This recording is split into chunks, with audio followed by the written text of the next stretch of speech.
पापा, हमारे राज्य में कल कारखाना ना रहने के कारण हमारे राज्य के लोग दूसरे राज्यों में जाकर दर दर की ठोकरें खाते हैं। पापा, इनके लिए आप ये गीत सुनाइए ना। आइए, एक मजदूर का दिल का दर्द आप सभी को इस गीत के माध्यम से सुनाना चाहता हूँ। अच्छा लगेगा तो लाइक कमेंट शेयर जरूर कीजिएगा। काला कारा खाना हो जादी रही त हमारो बिहार, काला कारा खाना हो जादी रही त हमारो बिहार।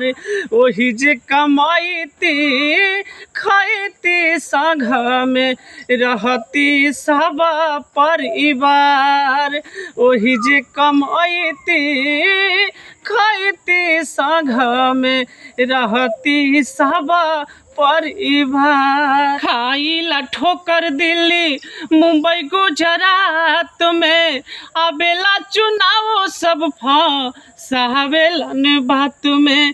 खाइला ठोकर दिल्ली मुंबई गुजरात में, आवेला चुनाव सब फंसावेलन बात में।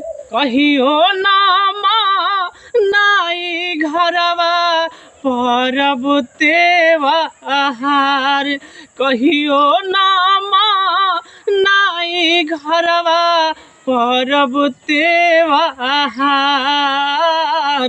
ओही जे कमाईती खैती संघ में रहती सब परिवार, ओही जे कमाईती खैती संघ में रहती सब परिवार। आके परदेसवा में कहिया ले रोई, सुनी सरकार माथे टोकरी कब ले ढोई।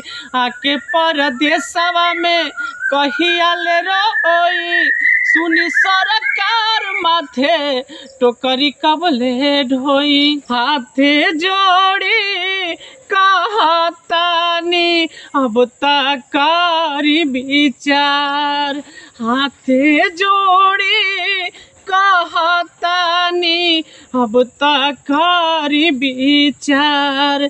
ओही जे कमाईती खैती संघ में रहती सब परिवार, ओही जे कमाईती खैती संघ में रहती सब परिवार।